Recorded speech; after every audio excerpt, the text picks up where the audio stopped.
Term 1 है, term 1 के point of view से जो इम्पोर्टेंट क्वेश्चन है वो यहाँ पे है। आप चाहो तो यहाँ पे इंस्टेंट रिप्लाई कर सकते हो। जो क्वेश्चंस के आंसर आपको लग रहे हैं कि बिल्कुल आराम से आप रिप्लाई कर सकते हो, तो फटाफट आप रिप्लाई करते चले जाएंगे। तो फर्स्ट का आंसर आपको यहाँ पे बताना है। फर्स्ट में जैसा आप देख रहे हो क्वेश्चन दिया हुआ है, 2 charges of equal magnitudes kept at a distance small r exert a force F on each other.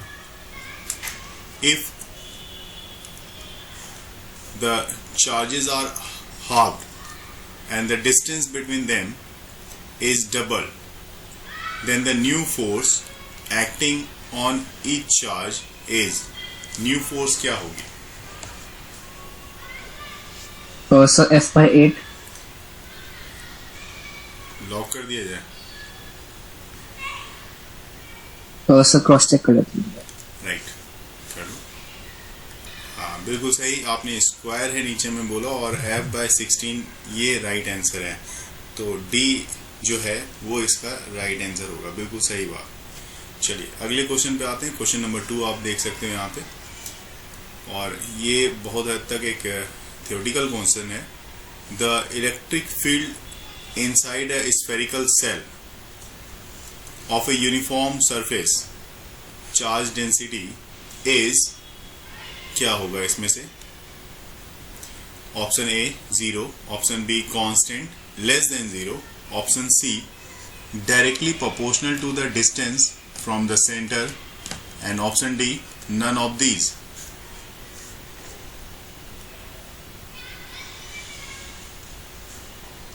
Electric field inside a spherical cell of a uniform surface charge density is, ये 0 ही होगा क्योंकि किसी भी spherical body के अंदर जो spherical shell है उसके अंदर इलेक्ट्रिक फील्ड 0 होती है। बिल्कुल सही, ये आंसर भी आपका सही है। सर इसका एक बार रीजन वापस बता दीजिए। देखिए किसी भी चार्ज बॉडी, जो फैराडे ने एक एक्सपेरिमेंट किया था, आपको याद होगा अगर उस फैराडे के एक्सपेरिमेंट के बारे में बताऊं। फैराडे ने एक स्फेरिकल मेटेलिक केज बनाया था और उसमें उसने बाहर से बोला कि क्या था कि उसने बोला कि मैक्सिमम चार्ज दे दिया जाए। तो मैक्सिमम चार्ज उसके सरफेस पे, यूनिफॉर्म सरफेस पे दे दिया गया और वो खुद अंदर जाके बैठ गया और अंदर बैठ के उसने जो है सरफेस को टच किया, अंदर के सरफेस को हर जगह को टच किया। They didn't find any type of electric shock, electric charge inside the body.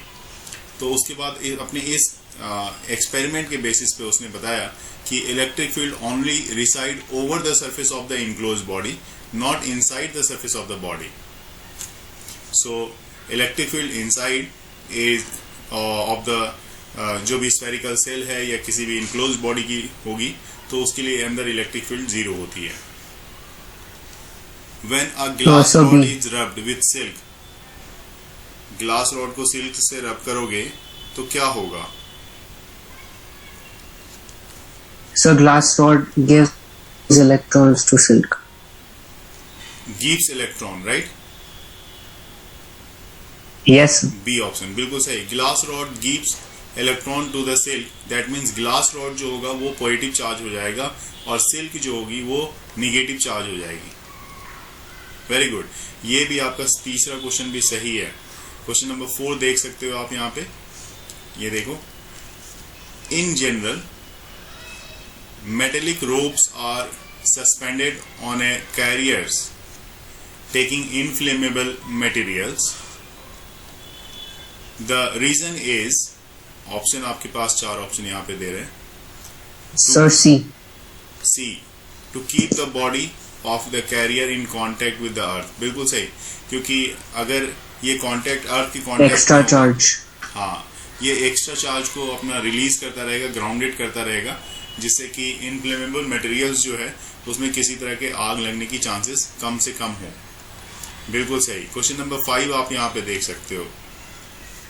Question number 5 है, 2 similar spheres, one is plus q and other is minus q, charges are kept at certain distance f force acts between the two. If at the middle of the two spheres, ये 2 spheres के दोनों के middle में, इसके और इसके दोनों के मिडिल में another similar spheres of plus q charge is kept, then it experience a force in magnitude and direction. दोनों ही चीज बतानी है, मैग्नीट्यूड और डायरेक्शन दोनों ही यहाँ पे देखनी होगी. इस तरह का क्वेश्चन हमने किया हुआ भी है, आपने इससे पहले मेरे साथ डिस्कस किया था इस क्वेश्चन को, तो मुझे लगता है कि आज वो समय आ गया है कि आप इसको यहाँ पे इसके लिए रिप्लाई करो. यस सर, एक मिनट. माइनस का एक ही ऑप्शन था सर. बिल्कुल सी राइट आंसर है और बहुत सही आपने यहाँ पे जवाब दिया है.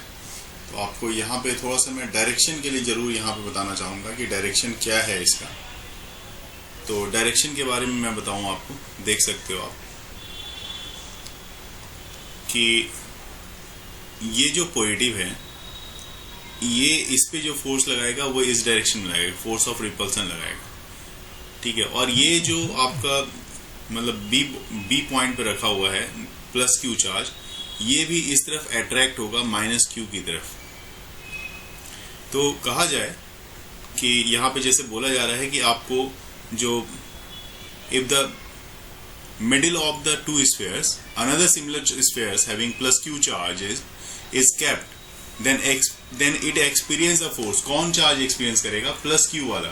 तो प्लस क्यू वाला ये एक्सपीरियंस कर रहा है कि इसको ये जो प्लस क्यू जो बी पॉइंट पे रखा हुआ है, ये एक्सपीरियंस कर रहा है कि इसको कोई ए पॉइंट से रिपेल भी कर रहा है, और ये भी एक्सपीरियंस कर रहा है इसको कोई सी पॉइंट से अट्रैक्ट भी कर रहा है. तो दोनों ही फोर्स की डायरेक्शन सेम डायरेक्शन में हो जा रही है बी पॉइंट पे. इसलिए यहाँ पे जो फोर्स होगा, नेट फोर्स जो लगेगा बी पॉइंट पे, वो ऐड हो जाएगा. मतलब कौन से फोर्स जो ए के थ्रू लग रहा है और प्लस फोर्स जो सी के थ्रू लग रहा है, ये दोनों फोर्स ऐड कर देगा. तो ए के थ्रू जो फोर्स लग रहा है इसके लिए ये डिस्टेंस तो r/2 की है, ऊपर में यहाँ पे लिखा हुआ है. तो फॉर्मूला जो लगेगा k q into Q, that means Q square upon distance का square, distance which is r/2, तो ये r/2 का स्क्वायर हो जाएगा, प्लस k. अब इस q और माइनस q के बीच जो लगेगा, तो ये मैग्नीट्यूड के बेसिस पे देखा जाए तो डायरेक्शन तो उसी डायरेक्शन में है, तो ये भी k q स्क्वायर r²/2 का होल स्क्वायर, r/2 का होल स्क्वायर. यहाँ पे मैं स्क्वायर अंदर लिख दिया, मैं इसको इरेज कर देता हूँ. तो ये सिर्फ r/2 का होल स्क्वायर, और जब आप इसको टोटल ऐड करोगे तो ये आ जाएगा आपका 8k q² अपॉन में r². और इससे पहले जो ए और सी के बीच जो फोर्स लग रहा था, वो फोर्स ये लग रहा था k q²/r². और ये जो k q²/r², इसका कितना टाइम्स हो गया? तो this is 8 times of the actual force जो इनिशियली लग रहा था. तो 8 टाइम्स फोर्स को k इक्वल हो जाएगा, और डायरेक्शन किधर? तो टुवर्ड्स माइनस क्यू चार्ज. बिल्कुल सही, यहाँ पे बिल्कुल सही आपने डिसीजन लिया. सी आपने बताया, बहुत सही आंसर था. तो इसी तरह से दूसरा क्वेश्चन भी आप देख लो. नेक्स्ट क्वेश्चन मैं दिखाता हूँ आपको. Question number 6. इसमें ये थोड़ा अच्छा क्वेश्चन है. चार्ज Q, कैपिटल Q को डिवाइड किया गया है, divided into 2 parts of Q small q and capital Q minus small q. If the Coulomb repulsion between them when they are separated is to be maximum, the ratio of capital Q by small q should be. क्या होनी चाहिए ये ratio, ये आपको यहाँ बतानी है. Gas जो आपने किया है वो गैस आपका सही है. फर्स्ट ऑप्शन होगा इसका, नो डाउट. कैसे होगा ये मैं बता देता हूँ.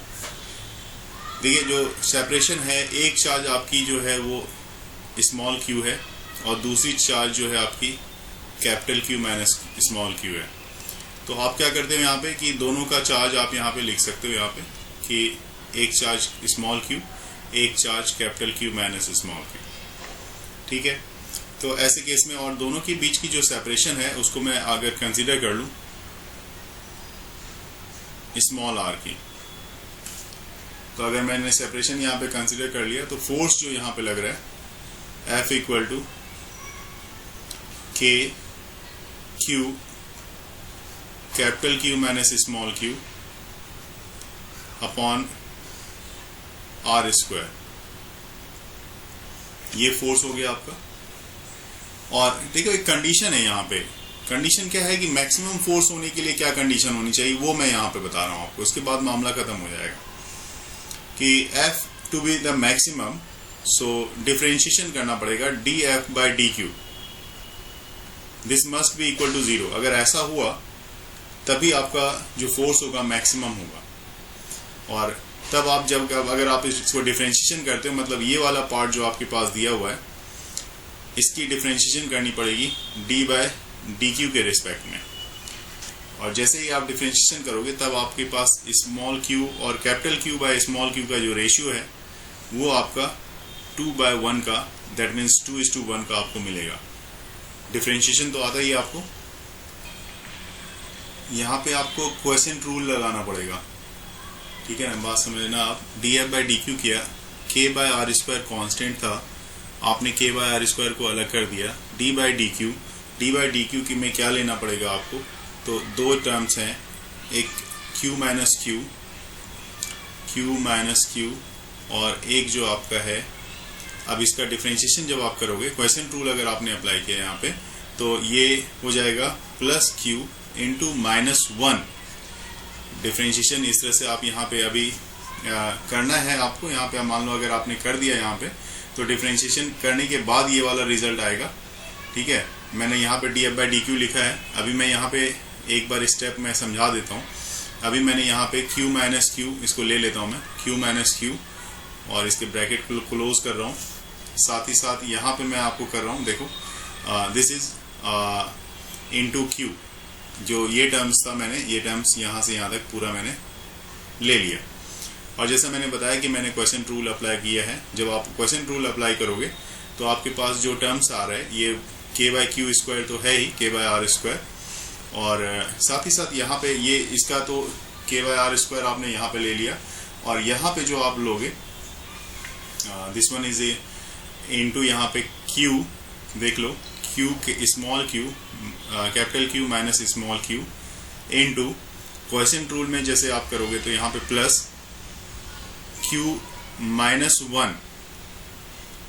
क्वोशिएंट रूल तो पता है ना, क्वोशिएंट रूल जिस तरह से होता है u बाई v का, differentiation of u into v। अगर मैं यहाँ पे देखो, अगर मैं इसमें मैंने किया, मान लो पहले वाली की बात कर लेते हैं, तो अगर यहाँ पे dq बाई dq कर दिया आपने, और बाकी क्या रहने दिया, capital Q minus small q रहने दिया, तो ये वाला 1 हो गया, तो इसलिए इसके लिए छोड़ दिया आपने। नेक्स्ट में जब आप इसको करोगे तो नेक्स्ट में इस वाले का डिफरेंशिएशन अगर करोगे आप, तो ये आपके पास यहाँ पे देखो, यहाँ पे q माइनस 1 q और बाकी रेस्ट पार्ट यहाँ पे -1 में आ जाएगा। तो ये जो आ जाएगा आपका, देखो यहाँ पे यहाँ से यहाँ तक का, this one is equal to total का, ये जो टोटल टर्म है, ये total term this one is equal to 0 आ जाएगा। मैं थोड़ा सा इधर कर देता हूँ, this one is equal to 0। तो ये टर्म जब पूरा का पूरा इधर जाएगा तो वो भी 0 हो जाएगा। तो आपके पास बचेगा कैपिटल Q माइनस Q और माइनस Q, मतलब -2Q इक्वल टू 0। तो स्मॉल q इक्वल टू हो जाएगा कैपिटल Q बाई 2, ठीक है ना। ये आ जाएगा आपके पास small q equal to capital Q by 2, ठीक है। अब मैक्सिमम फोर्स की बात है यहाँ पे, तो अब आप यहाँ पे q जो आपके पास आ रहा है, मैं दिखाता हूँ, कैपिटल Q माइनस Q, ये अगर दूसरा वाला पार्ट है, ये पहला पार्ट है Q और दूसरा कैपिटल Q माइनस कैपिटल, तो यहाँ पे अगर आप कैपिटल Q ये ले लिया, ठीक है, और माइनस Q की जगह पे क्या करोगे, तो ये Q बाई 2, तो माइनस Q बाई 2 इस तरह से करोगे आप, तो ये क्या हो जाएगा 2Q माइनस Q बाई 2, मतलब ये Q बाई 2, ठीक है। तो इस तरह से ये वाला टर्म आ जाएगा आपके पास। तो अब ये जो टर्म आ गया आपके पास यहाँ से, तो अब आप यहाँ पे इसकी रेशियो निकाल लो, ठीक है। तो 2:1 का रेशियो, फर्स्ट वाला option capital Q by Q, और Q की वैल्यू जो है यहाँ से आपने Q की वैल्यू Q बाई 2 लगाई है, जो 2:1 दे रहा है। तो सिर्फ आपको यहाँ पे इस तरह का जो क्वेश्चन है उसमें आपको क्या करना है, डिफरेंशिएशन करना होगा, और डिफरेंशिएशन ध्यान में रखना पड़ेगा। 4 equal charges Q are placed at the corner A, B, C, D of a square of length A the magnitude of the force on the charge at B will be. आपको बताना है कि B पे magnitude of force क्या रहा होगा। इसमें option आपके पास दिया हुआ है। एक तो फोर्स ये स्क्वायर है, इस पे हर किसी पे चार्ज आपने ले लिया। फोर्स जो बी पे लगेगा ए के कारण वो लगेगा एफ ए, इसको इस तरह से मैंने रिप्रेजेंट किया एफ ए से। उसी तरह से फोर्स जो लगेगा बी पे ही वो सी के कारण जो लगेगा वो लगेगा आपका एफ सी, राइट।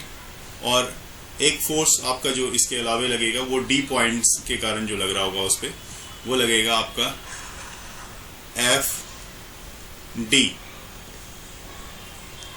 ये फोर्स लग रहा है एफ डी। लेकिन अब ये भी बात देखने वाली है यहाँ पे कि इस दोनों का ए और सी का जो रिजल्टेंट होगा, ए और सी का रिजल्टेंट इसी डायरेक्शन में होगा। तो जो उस डायरेक्शन में जो रिजल्टेंट होगा उसको जरा गौर से देखो आप।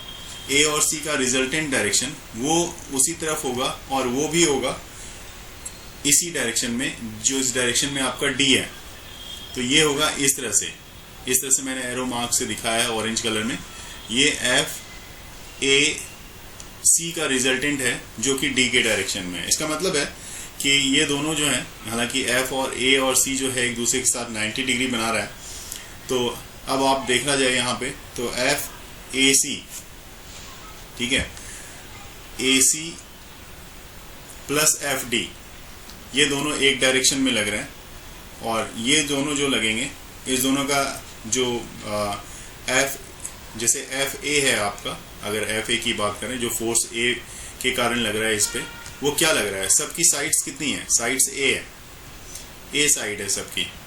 तो उस और जो एफ ए का होगा वही इस सी के कारण भी होगा, क्योंकि एफ ए और एफ सी की जो दोनों की डिस्टेंस है, यहां से देखो ए, ये जो डिस्टेंस है यहां से यहां तक की डिस्टेंस ए से बी की और बी से सी की जो डिस्टेंस है ये इक्वल है। तो जो फोर्स उस पॉइंट पे बी पॉइंट पे लग रहा होगा वो सेम लग रहा होगा, वो होगा के क्यू स्क्वायर अपॉन में ए स्क्वायर।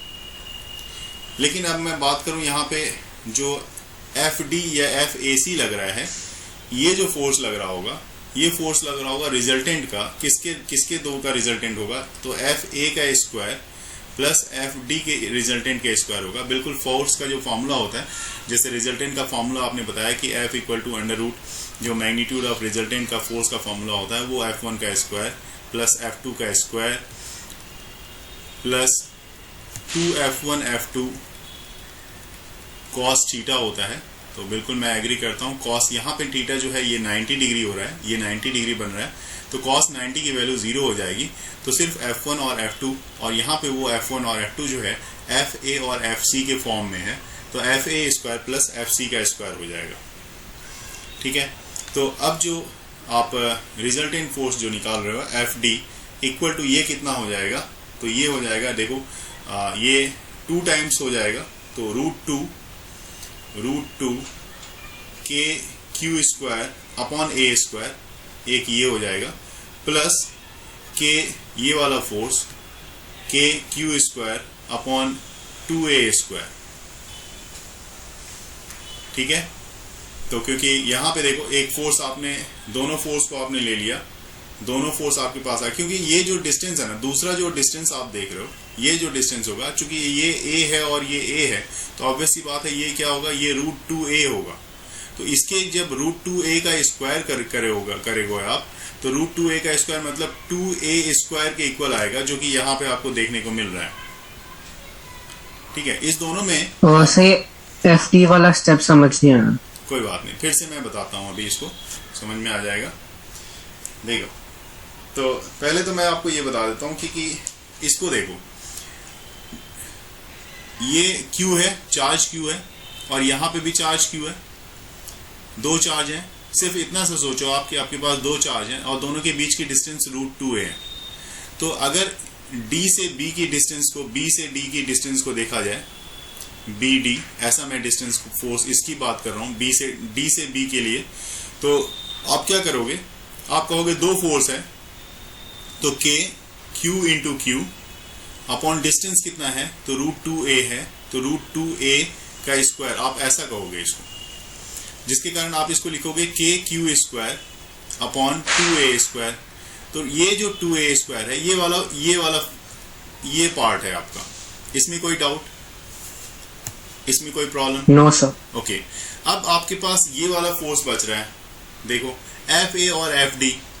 तो FA और FD जो है आपने यहाँ पे निकाला है, तो ये FA जो है वो FC के इक्वल है। FA और इक्वल टू हमने क्या किया है FC, मतलब ये जो A से लग रहा है और C से लग रहा है इस पॉइंट पे फोर्स, उसकी बात हो रही थी। तो इस दोनों फोर्स का वैल्यू हमारे पास ये आ गया, ठीक है। तो ये A का स्क्वायर हो गया, ठीक है। A के स्क्वायर के लिए फॉर्मूला जो है आपके पास, चूंकि आपके पास जब बात होगी कि FD का निकालना है तो आप दो तरह से निकाल रहे हो यहाँ पे, चूंकि दो फोर्स है आपके पास, A से C के लिए है। तो A से C के लिए देखो यहाँ पे AC यहाँ जो आपने लिखा है वो कहाँ से कहाँ तक है, A और C बोला जाए या इसके लिए फोर्स बोला जाए या D और B के लिए बोला जाए, बात एक ही है यहाँ पे, इसके लिए फोर्स को बोला जाए। दूसरा फोर्स है आपका FD, तो FD है। तो ये दोनों को यहाँ पे आपको देखना है कि इसका जो फोर्स यहाँ पे रिजल्टेंट वाला है ये कैसे काम कर रहा है, इसको बताता हूँ मैं, ठीक है। बिल्कुल आराम से देखो आप, A² और D², मतलब ये वाला FA² वाला, अगर मैं इसका रिजल्टेंट इस दोनों की A और C के रिजल्टेंट की बात कर लूँ मैं, A और C, इसको देखो A वाला और ये C वाला, इसके रिजल्टेंट की बात कर लूँ मैं, तो इस दोनों का सेम वैल्यू आएगा। तो सेम वैल्यू में मैंने क्या किया, मान लो एक बार FA वाले पार्ट को ले लिया और FC वाले पार्ट को ले लिया, ठीक है, क्योंकि FC इधर लग रहा है और FA इधर लग रहा है, दोनों 90 डिग्री एंगल बना रहे हैं। तो ये 2 टाइम्स हो जाएगा, अगर मैं मल्टीप्लाई दोनों का देखूं तो 2 बार आ रहा है, तो 2 times of KQ² upon A², इसका रूट हो जाएगा, पूरे का रूट होगा। तो इस पूरे को मैं रूट में डाल रहा हूँ, डाल दिया रूट में, तो ये तो रूट हो गया √2, और इस सब का रूट करोगे और स्क्वायरिंग भी है ना, तो ये सब का रूट करोगे, स्क्वायरिंग भी है, तो आपके पास क्या आ जाएगा, ये सिर्फ आ जाएगा आपके पास KQ² अपॉन A² आएगा ना। आपका ये वाला पार्ट जो है, ये रूट वाला पार्ट जो यहाँ पे निकाला है मैंने, A और C का जो रिजल्टेंट है वो आपका ये है, ये वाला पार्ट जो यहाँ पे लिखा गया है √2KA²/A², और ये वाला जो पार्ट है ये A और D के बीच का रिजल्ट, ये B और D के बीच का रिजल्टेंट है। बड़े आराम से देख सकते हो आप, यहाँ से B और D के बीच का रिजल्टेंट है, जिसमें √2A का स्क्वायर मैंने किया था, आपको यहाँ पे मैंने दिखाया था साइड में, देखो √2A का स्क्वायर किया था। अब इस दोनों का जब आपने निकाल लिया तो इस दोनों का, तो आपके पास क्या कॉमन क्या आ रहा है, ये देखो, अब कैलकुलेशन करना है, KQ² अपॉन A², देखो KQ² अपॉन A², इसमें भी है KQ² अपॉन A² इसमें भी है। तो आपके पास इधर जो बच रहा है, ये इस तरफ बच रहा है सिर्फ √2 प्लस इस तरफ बच रहा है 1/2, तो ये आपके पास आ जाएगा। अब K की जगह पे 1/4πε0 लिख सकते हो आप, और Q² अपॉन A² भी आप लिख दो, और ये रह गया आपका यहाँ पे, अगर LCM ले लोगे तो 2√2 और 2√2 प्लस 1/2, ठीक है। तो इस तरह से ये वाला जो पार्ट आ जाएगा, दिस वन इज 1/4πε0 Q²/A², और ये आ गया आपके पास, इसको ऐसे 1 अरेंज कर लो, 1/2√2 अपॉन में 2, ये आ जाएगा। तो अब ऑप्शन पे आप आके देखो, इसमें से ऑप्शन कौन सा दिख रहा है।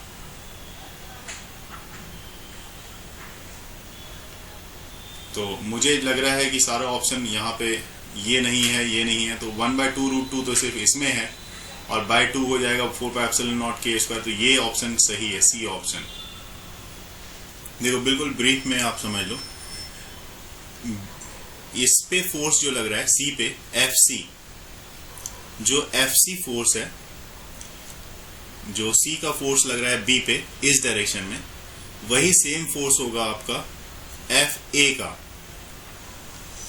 मतलब ए के थ्रू जो बी पे फोर्स लगेगा वही सेम फोर्स, मतलब सी वाला फोर्स और बी ए वाला फोर्स सेम होगा, लेकिन बेशक इसकी डायरेक्शन थोड़ी अलग अलग है, 90 डिग्री एक दूसरे से बना रहा है, क्योंकि इसके बीच का जो डिस्टेंस है दोनों के लिए सेम है। मतलब ए से बी का जो डिस्टेंस है, आप कह सकते हो यहाँ पे ए बी जो है वो सी बी के इक्वल है। तो फोर्स जो लगेगा वो डायरेक्ट कुछ इस तरह का लगेगा, के क्यू स्क्वायर, क्योंकि चार्ज क्यू और इस पे भी क्यू है, तो के क्यू स्क्वायर अपॉन में, और डिस्टेंस ए स्क्वायर है तो ए स्क्वायर का ये फोर्स लगेगा। लेकिन अगर मैं यहाँ पे बात करूं डी जो फोर्स लगा रहा है बी पे, ठीक है, तो इसको मैं सिर्फ एफ डी से दिखाना चाहूंगा, ज़्यादा कुछ नहीं लिखूंगा। फोर्स जो डी लगा रहा है बी पे, तो इसकी जो डिस्टेंस है ऑब्वियस सी बात है √2 की डिस्टेंस होगी √2a की, क्योंकि ये a है ये भी a है, तो ये डिस्टेंस होगी √2a की। तो अब ये हो जाएगा k Q square upon √2a का होल स्क्वायर, ठीक है। तो इसको जब आप सॉल्व करोगे तो ये हो जाएगा k क्यू स्क्वायर अपॉन में 2a स्क्वायर। एक तो ये फोर्स हो गया।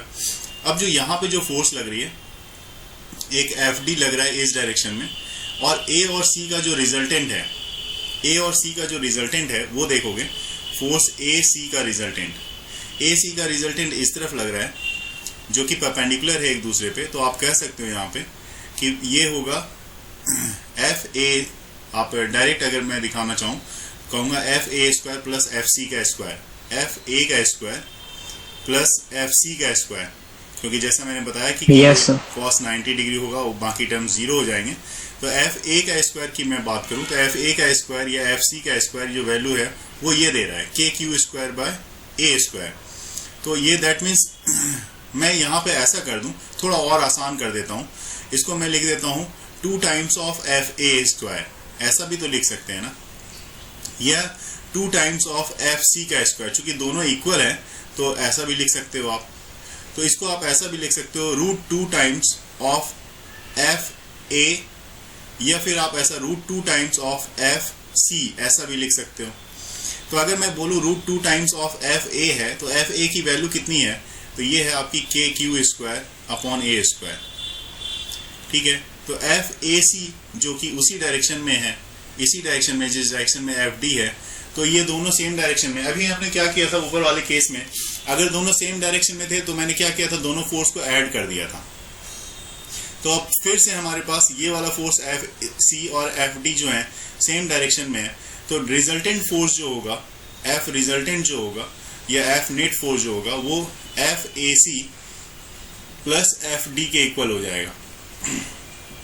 तो एफ ए सी जो है वो आपका √2 टाइम्स के की क्यू स्क्वायर अपॉन ए स्क्वायर को बता रहा है, और ये जो बता रहा है एफ डी वो भी के Q square upon 2a square को बता रहा है।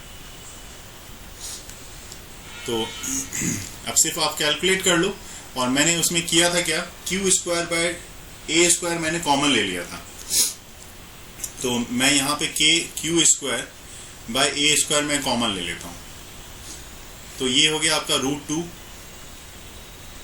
और प्लस यहाँ पे हो गया 1/2। तो देखो √2 और 1/2 अगर एलसीएम लोगे आप और k की वैल्यू रखोगे तो k की वैल्यू आप क्या रखोगे, 1/4/ε0 रखोगे, 1/4/ε0 a स्क्वायर, ठीक है। ये k की वैल्यू रख दी, ऊपर में क्यू स्क्वायर है ही, और ये जब एलसीएम लोगे आप तो ये एलसीएम हो जाएगा, बाय में 2 आ जाएगा, और ये 2√2 प्लस 1 का वैल्यू दे देगा, ठीक है।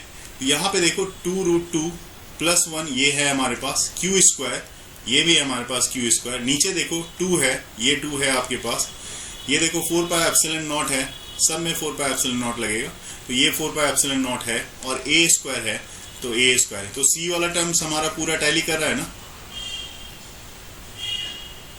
Yes sir. तो अब ये पूरी तरह से क्लियर होगा। यस सर, एक बार स्क्रीनशॉट लेना। हाँ, कि अ सिलेंडर ऑफ रेडियस कितनी है, r दी हुई है, उस सिलेंडर की लेंथ l है, is placed in uniform electric field E parallel to the cylinder axis.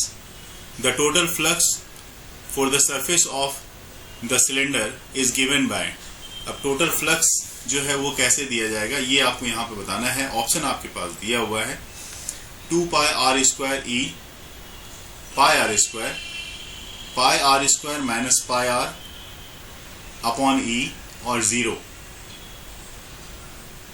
अब सिलेंडर है, सिलेंडर की रेडियस r दी हुई है, लेंथ इसकी l जो है लेंथ है, यहाँ से यहाँ तक की लेंथ अगर आप देखोगे तो लेंथ मान लो कि जैसे l दी हुई है। Electric field E parallel to the cylindrical axis, तो सिलेंड्रिकल का ये एक्सिस होगा और ये सरफेस एरिया ब्लू वाला जो ये लाइंस है ये सरफेस एरिया को दिखा रहा है। जो सरफेस एरिया परपेंडिकुलर होती है हमेशा, जो भी सरफेस होता है उसके परपेंडिकुलर होती है। तो ये सरफेस एरिया इधर परपेंडिकुलर है, इधर परपेंडिकुलर है। तो जो अगर मैं फ्लक्स की बात करूं, फ्लक्स सरफेस एरिया ए के थ्रू, तो flux through surface area A अगर इसकी बात कर लें तो this one is equal to हो जाएगा E into pi R square. बिल्कुल सही, ये वाला E into pi R square हो जाएगा। इसकी डायरेक्शन आपकी लेफ्ट साइड में है, ठीक है। उसी तरह से अगर फ्लक्स में राइट साइड वाले डायरेक्शन के लिए बात कर लूं तो flux through surface area B, तो इसको जो डायरेक्शन है उसके सरफेस एरिया के नेगेटिव माननी पड़ेगी क्योंकि अपोजिट डायरेक्शन में है। तो E into pi R square हो जाएगा। तो ये E into pi R square और E into pi R square ये हो गया। तो अब रह गया flux through this curve surface.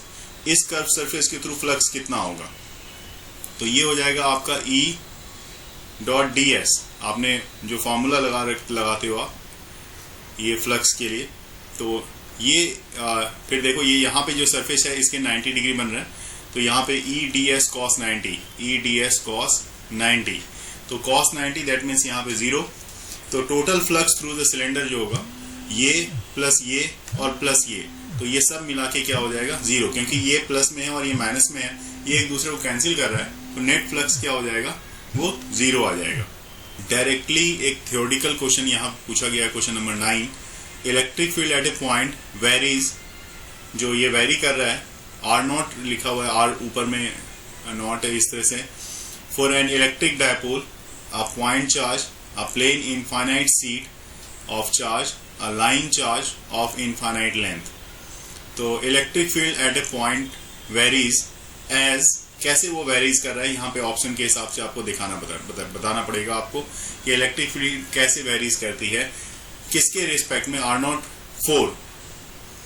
अब देखिए यहाँ पे R0 4 पॉइंट चार्ज होगा नहीं, इलेक्ट्रिक डायपोल होगा नहीं, ठीक है।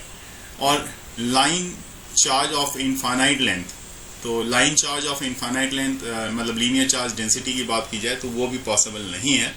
तो एक सीट की बात कर सकते हैं जो कि यहाँ पे ऑप्शन सी में सिर्फ दिख रहा है, a plane infinite sheet of charge, इसके लिए सिर्फ बात की जा सकती है। तो इसका ऑप्शन सी होगा, मैंने आपको यहाँ पे क्लियर कर दिया है। उसी तरह से क्वेश्चन नंबर आप 9 में आगे देख सकते हो। 9 आप देख सकते हो, an electric charge Q is placed at the center of a cube of side A, then electric flux on one of its face will be, NCERT का क्वेश्चन है ये, और मुझे लगता है कि आप यहाँ पे बता सकते हो। एक बार चेक करो और बताओ कि इसका आंसर क्या होना चाहिए। सर ए बिल्कुल सही, 1/6 Q by epsilon नॉट। अगर पूरे इनक्लोज सरफेस के लिए पूछा जाता तो आप Q by epsilon नॉट बोलते, लेकिन यहाँ पे चूंकि सिर्फ वन ऑफ द फेस के लिए पूछा गया है इसलिए 1/6 करना पड़ेगा, क्योंकि क्यूब जो है, अगर आप क्यूब को देखते हो तो क्यूब में कितने फेसेस हैं ये देख सकते हो आप। इस तरह से क्यूब बना हुआ है, फेस देखो आप, फेस से पता लग जाएगा। अगर ऊपर का एक फेस मानूं मैं, नीचे का दूसरा फेस, इस तरफ लेफ्ट साइड का तीसरा फेस और राइट साइड का चौथा फेस, एक बैक साइड में ये जो बैक का है ये चौथा 5वां फेस, और एक इसके फ्रंट वाला जो ये वाला फेस है, ये वाला, इसको 6 फेस, तो टोटल 6 फेस हैं। तो एक फेस के अलोंग जो इसका फ्लक्स होगा वो होगा Q by epsilon not 1/6 times. बिल्कुल सही बात। चलिए क्वेश्चन नंबर 11 को देख सकते हो आप यहाँ पे। Total flux coming out of a unit positive charge kept in air, air में जो रखा हुआ है उसके लिए टोटल फ्लक्स बताना है यहाँ पे। ऑप्शन ये है, एप्सिलॉन नॉट दिया हुआ है और एप्सिलॉन नॉट इनवर्स दिया हुआ है, और next 4 pi epsilon not inverse है और फाइनल डी ऑप्शन है 4 पाई एप्सिलॉन नॉट का। तो इसमें से कौन सा ऑप्शन होगा? Sir B. बी, बिल्कुल सही, बिल्कुल सही, बी वाला ऑप्शन होगा। कैसे होगा वो देख लो आप, सिर्फ मैं शॉर्ट में बता दूं। फ्लक्स का जो फॉर्मूला होता है ई डॉट डी एस का होता है, राइट। तो ई डॉट डी एस आपने लिखा है, और इलेक्ट्रिक फील्ड जो होती है वो होती है क्यू बाय, आप जो गॉस लॉ के हिसाब से फ्लक्स होता है वो होता है क्यू बाय एप्सिलॉन नॉट, है ना। क्यू बाय एप्सिलॉन नॉट तो सीधा यहाँ पे चार्ज जो है, ये तो जो भी है उस सरफेस पे वो तो कांस्टेंट है, तो सिर्फ और सिर्फ आपके पास एप्सिलॉन नॉट होगा। ऐसे भी फ्लक्स जो होता है वो रेडियस से, बाकी और चीज़ों से इंडिपेंडेंट होता है। और चूंकि सिंस यहाँ पे Q की जो वैल्यू है, जैसे बोला गया यूनिट पॉजिटिव चार्ज के लिए यूज किया गया है, तो Q इक्वल टू यहाँ पे आप डायरेक्टली +1 ले सकते हो, जिसके कारण कि आपके पास एप्सिलॉन नॉट इनवर्स का वैल्यू आएगा, जो कि बी ऑप्शन है। बिल्कुल सही है, बहुत सही, बहुत सही। क्वेश्चन नंबर 15 देख के बता सकते हो आप।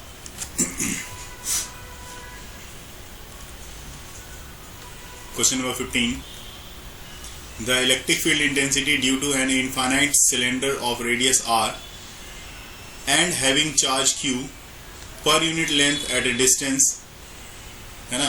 ये डिस्टेंस जो है जिसमें r ग्रेटर देन r, मतलब ये जो रेडियस है, ये रेडियस उस स्फेरिकल बॉडी का होगा और ये r जो है उससे बाहर है, फ्रॉम द एक्सिस एज। अब ये ऑप्शन आपको देख के बताना है कि कौन सा सही होगा।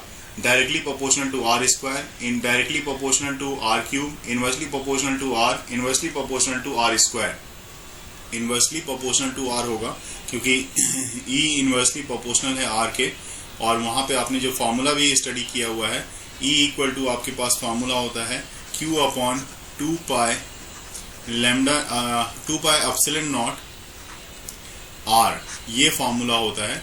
और इवन अगर Q बाय एल भी होता तो lambda by 2 pi epsilon not लिखते हो, और वहां पे ये जो है इनवर्सली प्रोपोर्शनल टू आर दिखाता है। तो बिल्कुल सही है, ऑप्शन सी आपका यहाँ पे सही है। ओके, क्वेश्चन नंबर 16 आप देख के बता सकते हो यहाँ पे क्या इसका ऑप्शन होना चाहिए। Question number 16 B. 16 का बी, बिल्कुल फास्ट रिप्लाई यहाँ पे आपने किया है, लेकिन ये क्वेश्चन नंबर 16 में बी नहीं डी होगा। एक्सप्लेनेशन के हिसाब से यहाँ पे डी होगा। डी जो यहाँ पे आप देख रहे हो ऑप्शन आपके पास दिया हुआ है ना, 16 है ना। एक मिनट, बिल्कुल कंफ्यूज होने की जरूरत नहीं है। B is the right answer, B आपका सही आंसर है। mg बाय ई जो आपने एक्सप्लेनेशन दिया है, क्योंकि देखो यहाँ पे जैसा दिया हुआ है, the magnitude of electric field intensity E is such that an electron placed in it would experience an electrical force equal to its weight is given by। तो इलेक्ट्रिकल फोर्स जो होती है, electrical force is equal to mg, yes, is equal to weight होता है, जो कि आप mg बोल रहे हो। तो इलेक्ट्रिकल फोर्स जो होता है F equal to Q E से लिखते हो। क्यू मतलब इलेक्ट्रॉन के लिए हम बोला जाता है, तो ई, और इंटू इलेक्ट्रिक फील्ड के लिए कैपिटल ई को ही लिखोगे। दिस वन इक्वल टू हो जाएगा आपका mg, तो कैपिटल इक्वल टू हो जाएगा capital E equal to mg upon में ई, जो कि बी ऑप्शन को बतलाता है। बिल्कुल सही आपने जवाब दिया है। क्वेश्चन नंबर 17 को देख सकते हो आप यहाँ पे। 17 है, which of the following statement is correct, the electric field at a point is. अब यहाँ पे ऑप्शन आपके पास 4 ऑप्शन दिए हुए हैं, तो आप उसमें से देख के बताओगे कि कौन सा सही हो सकता है। Always continuous, continuous if there is a charge at that point, discontinuous only if there is a negative charge at that point, discontinuous if there is a charge at that point.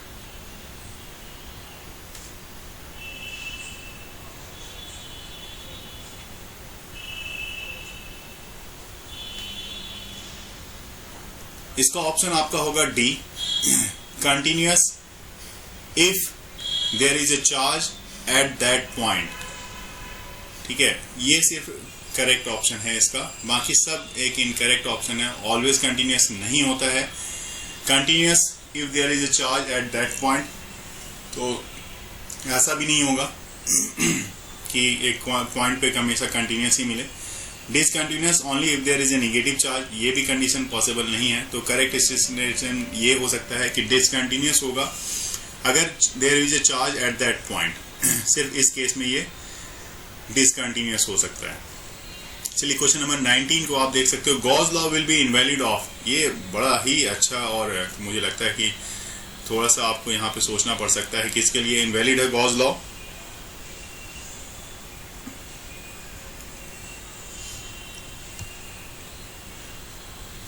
There is a magnetic monopoles, तो magnet में monopoles तो होता नहीं है। The inverse square law is not exactly true. The velocity of light is not a universal constant, none of these. देखिए जो भी Gauss law है, गॉस लॉ में जो फ्लक्स के बारे में बताता है वो बताता है इनवर्स स्क्वायर। इस तरह से स्क्वायर, डिस्टेंस का स्क्वायर कर दो तो इसको बोला जाता है इनवर्स स्क्वायर लॉ। तो गॉस लॉ में तो flux equal to Q by epsilon naught है ना।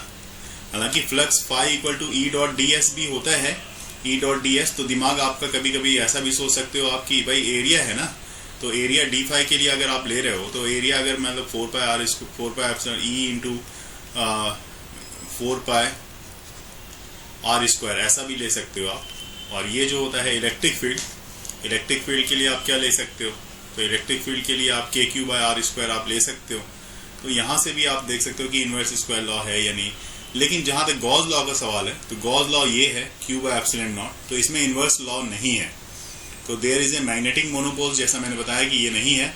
Inverse square law is not exactly true, ये ट्रू नहीं है, एग्जैक्टली ट्रू नहीं है इसलिए क्योंकि इनवर्स स्क्वायर लॉ कहीं पे भी एप्लीकेबल नहीं होता है। बहुत बार आपने देखा होगा, क्वेश्चन आपके एनसीईआरटी में भी है कि क्या डिस्टेंस, रेडियस बढ़ा दी जाए किसी स्फीयर की तो क्या उसका फ्लक्स में चेंजेस आता है, तो वहां पे आप लिखते हो नो चेंजेस, क्योंकि आप फ्लक्स के लिए गॉस लॉ का फॉर्मूला यूज करते हो और रेडियस से वो इंडिपेंडेंट हो जाता है गॉस लॉ के फॉर्मूले के अकॉर्डिंग। उसके बाद थर्ड है the velocity of light is not universal constant. बिल्कुल यूनिवर्सल कांस्टेंट ये भी ये देखो यहाँ पे Gauss law will be invalid if, कब इनवैलिड होगा, तो सिर्फ और बी वाले केस में, क्योंकि चौथा वाला फिर नन ऑफ दीज दिया हुआ है, तो ये बी ऑप्शन आपके लिए यहाँ पे एप्लीकेबल होगा। ओके, अब देखिए क्वेश्चन नंबर 19, ये बिल्कुल ही नॉर्मल सा क्वेश्चन है। इसमें आपको बताना है, इसकी यूनिट बतानी है, ऐसा यूनिट। सर सी, बिल्कुल सही, कूलम स्क्वायर पर न्यूटन पर मीटर स्क्वायर, बिल्कुल सही है। और क्वेश्चन नंबर 20 देख के बताना है आपको कि क्वेश्चन नंबर 20 में क्या होगा। Sir electric field, electric, no sir, तो yes sir electric field. Confused. Force per unit charge F by Q, E equal to होता है F बाय क्यू ना, force per unit charge. Electric field is a vector quantity, बिल्कुल सही। ये B20 वाला भी सही है और 19 भी आपने सही बताया। बहुत सारा क्वेश्चन आज आपने सही किया है, तो बहुत अच्छा। इस तरह से क्वेश्चंस को जो भी मिलेगा आपको पहले से प्रिपेयर रहना। अगली क्लास में और भी क्वेश्चन कराऊंगा।